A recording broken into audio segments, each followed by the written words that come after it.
Tako, eto mga babayan, Sara Diskaya may matinding pasabog. Ilalaglag na ba niya si Marcoleta mga babayan?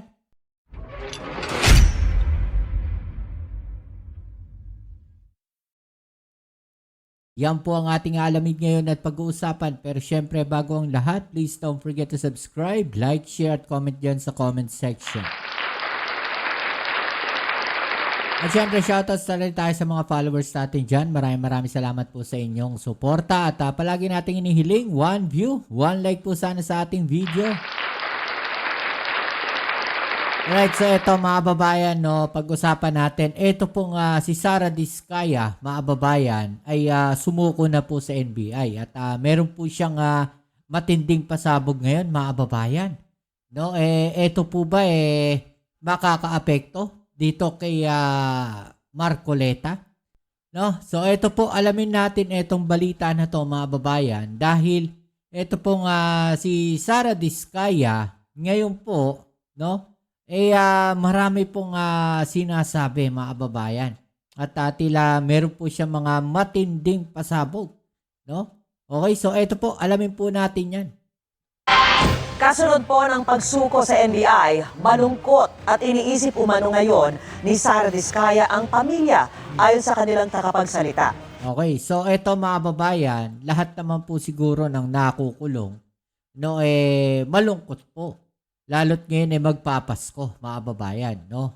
Malungkot sila dahil hindi nila makakasama yung pamilya nila, 'di ba? At parang for the first time siguro na meron silang pamilya, no, for the first time mag-celebrate sila ng Christmas na hindi kasama yung kanilang pamilya. Well, ganun din naman, no, yung ibang mga kababayan natin, no, na hindi rin nagse-celebrate ng Christmas.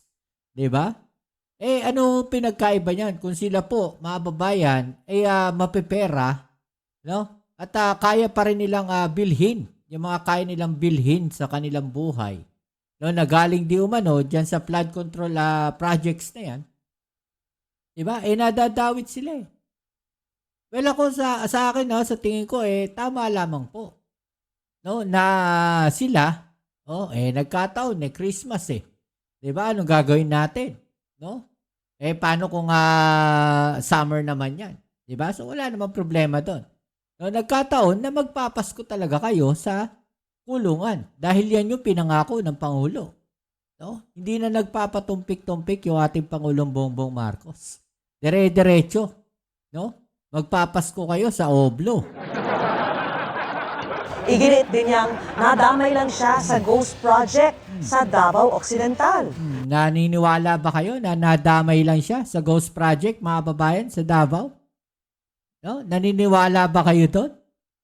Kung ang contractor po nun under po sa pamilya nila. So, imposibleng madadamay lang sila.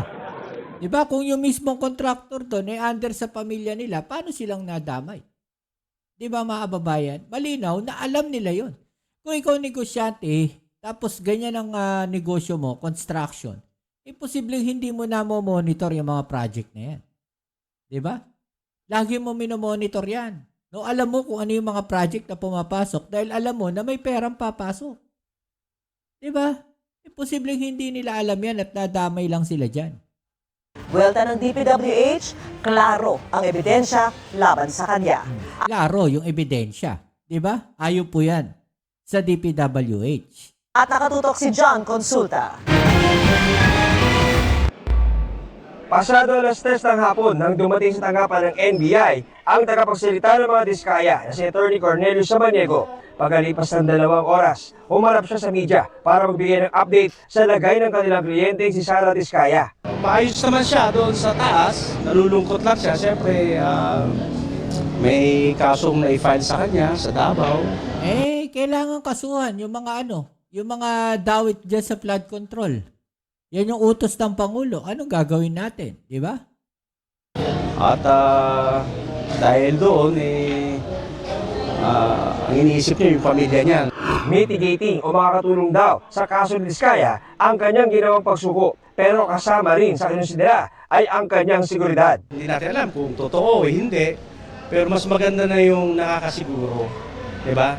Siyempre, ang mga tao na nagagalit sa kanila, at hindi naiintindihan ang sitwasyon, may karapatan silang magalit. Pero siyempre, sa parte ni na Ma'am Sara, ni na Sir Curly, kailangan din nila mag-ingat. Well, eto mga kababayan, no? Tanungin natin, di ba? Yung sinasabi nila rito, may karapatan silang magalit. No? Kung kayo po ba ninakawan, hindi kayo magagalit. No?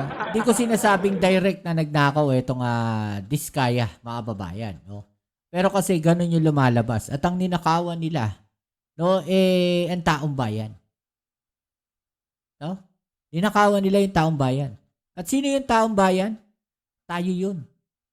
Tayo yung taong bayan na nagbabayad ng tax sa gobyerno. At yung pera na galing po dyan sa flood control na yan ay galing po, no, sa tax sa gobyerno ng taong bayan. Mga babayan. Diba? Malinaw na ang ninakawan nila, no, ito po ano lang to, logic lang. No, hindi natin sinasabi na sila na talaga yung nagnakaw kasi imbestigahan pa yan, di ba? Pero, di ba, ang lumalabas diyan, ang ninakawan is yung taong bayan. Dahil yung pera na ibinayad doon sa gobyerno na ginamit para diyan sa flood control na yan, na ninakaw di umano, no? Galing pa rin sa taong bayan. So, babalik po sa taong bayan. Kaya ang ninakawan po nila ay taong bayan. Kaya natural magagalit po ang taong bayan sa kanila. Diba? Naturalmente yun. Sino ba naman matutuwa sa ginawa nila? Tanungin nyo nga yung mga DDS. Tanungin nyo nga yung mga DDS kung sila ba ay natutuwa na ninakawan ng pera ng taong bayan. Diba? Natural, hindi rin sila matutuwa. Diba? Dahil pati sila ninakawan din Oh. Hindi na natin pinahirapan ng gobyerno. Ito'y nagpapatunay lang na si Ma'am Sara, si Ma'am Rimando, ay malinis ang kanilang konsensya. Sabi ni Samaniego, ang restitution o ang pagbabalik ng pera o ari-arian ang nagpabago sa isip ng kanilang kliyente. Kaya ito umatras sa pagiging posibleng state witness. Nung nandun na Ito mga kababayan, pakinggan nyo ito maigi yung restitution mga kababayan o yung pagbabalik ng pera no, ng gobyerno mga kababayan. Pakinggan nyo maigi ito. kami, nag-iba yung ihip ng hangin kasi restitution naman ngayon ang gusto muna. Hindi naman talaga requirement na mag-restitute ka. Okay? Korte Given na yun. No? Hindi requirements na mag-restitute siya. Mag-restitute mga kababayan o magsaoli ng pera. Diba? Pero ano sabi ng korte? lang ang talagang nagbibigay ng order kung magbabayad ka ng civil liability or magre-restitute ka ng ganitong amount. Ang tanong dyan, pag in-order ba yan ng korte, ibabalik ninyo yung pera? Yun yung tanong dyan. Pagka ba yan ay iniutos ng Korte Suprema, ay ibabalik nyo ba yung pera? Diba? Alam nyo, kinakatakot kasi na ito mga Diskaya, mga babayan. Nakikita ko lang ang kinakatakot na ito mga Diskaya is ano yung isa sa uli nilang pera. Diba? Ano yung isa sa uli nilang pera? Kung yung pera, no, na sinasabi, na nakulimbat galing dyan sa flood control na yan, ay nandoon na. Nandoon na sa mga senador at congressman. Diba? Kung totoo man, no, nadawit etong si Jinggoy at saka si pangalan na ito, si Bong Revilla, mga babayan, yung pera, nandun na sa kanila. Diba? Yung pera na galing sa flood control, nandun na sa kanila. So, kung sino man yung contractor, mga babayan, ano pa yung isa sa uli nila? Diba? Ano pa isa sa uli nila? Kung yung pera mismo, nandoon na sa mga senador, pwede ba nilang kunin yun doon sa senador?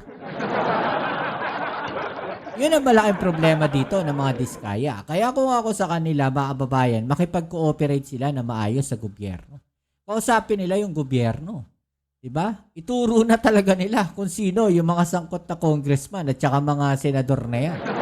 Yun ang pinaka-the best dyan. Diba?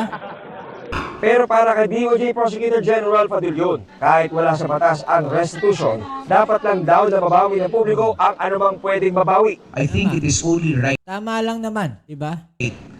that the people get back whatever they can from those who are responsible in committing the crimes. We will not be chasing after them. We will not be tawag nito, di namin sila liligawan. Kung gusto nila at meron silang gustong ibigay na impormasyon dito, gusto talaga nila makipagtulungan, pakikinig kami.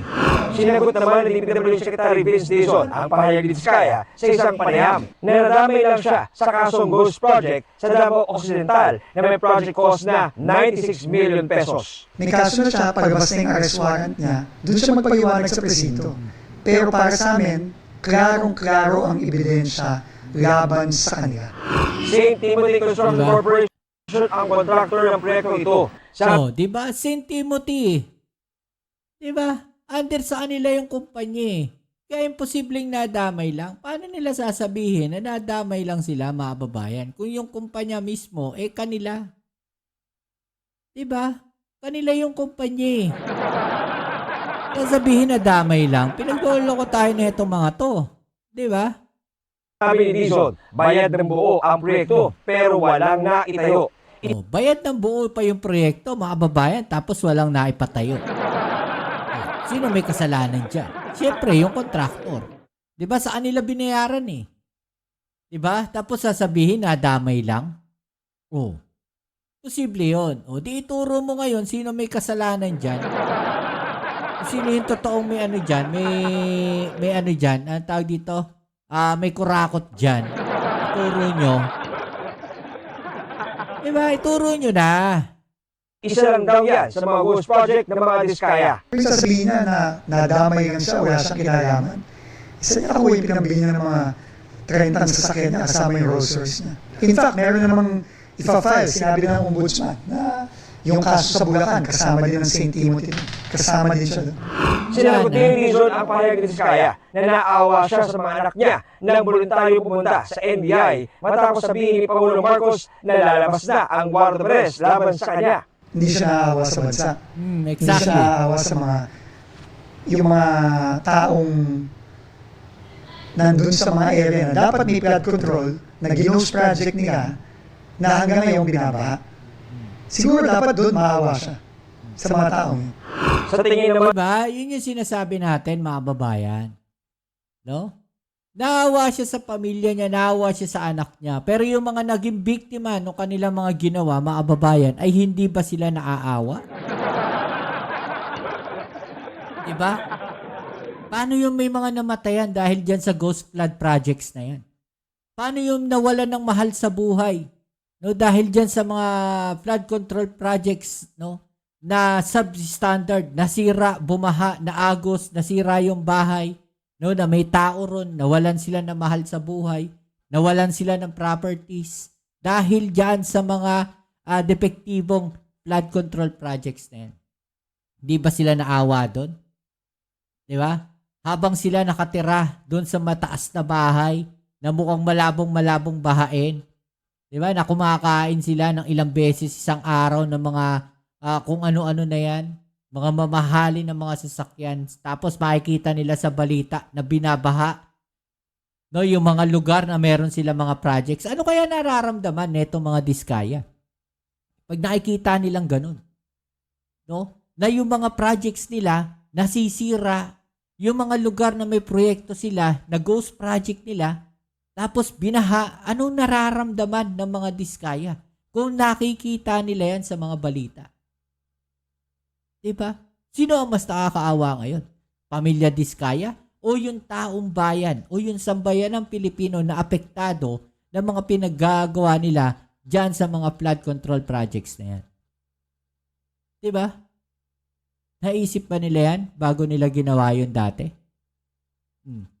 ng Department of Interior and Local Government, wala sila nakikitang panganib o banta sa buhay ni Diskaya. I don't believe there's a risk for her. Mabuti nga na nag-surrender na lang siya kasi hinanap eh. Kasi we have never considered her as armed and dangerous kung maging fugitive, kung maging wanted siya. So we would have arrested her in a natural way. Para sa GMA Diba? Aarestuin pa rin sila talaga, mga kababayan. O, ito, panoorin natin to.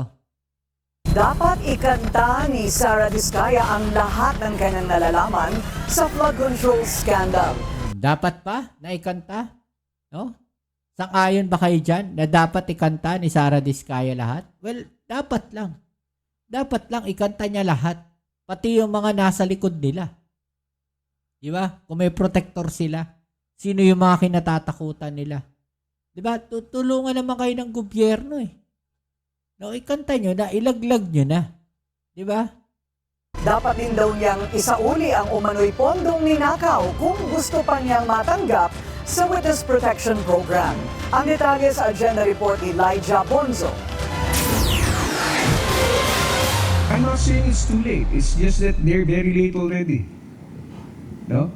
Tagal na nila sinasabi na pupunta sila, babalik sila, pinayuhan na sila na makipagkita, and they have not done so. So, like I said, we will not be chasing after them. We will not be tawag nito, di namin sila liligawan. Matapos voluntaryong sumuko ang asawa ni Curly Diskaya na si Sara Diskaya sa NBI, ito ang naging pahayag ng Department of Justice sa tanong kung bakit tila naputol ang ugnayan ng ahensya. Sa tinaguriang flood control royalty, partikular sa aplikasyon nila sa Witness Protection Program. They thought it was an ex-deal whereby they gave a statement and immediately thereafter, the department is obliged to give a memorandum of agreement. That is a wrong interpretation.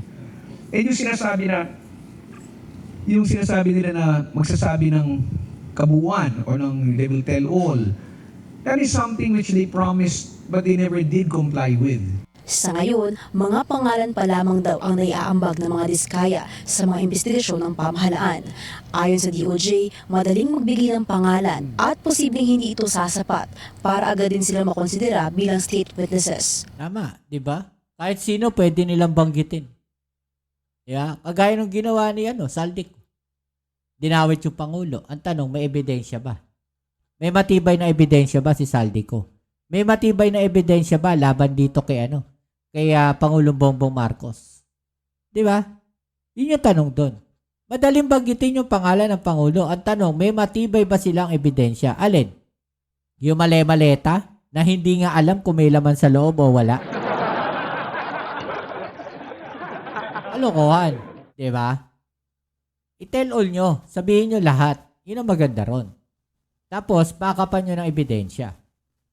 Una nang nasabi ng legal counsel ng mag-asawang Diskaya na nahihirapan silang ituloy ang kanilang aplikasyon sa WPP dahil nire-require daw silang magsauli kaagad ng mga umunoy nakaw na pera.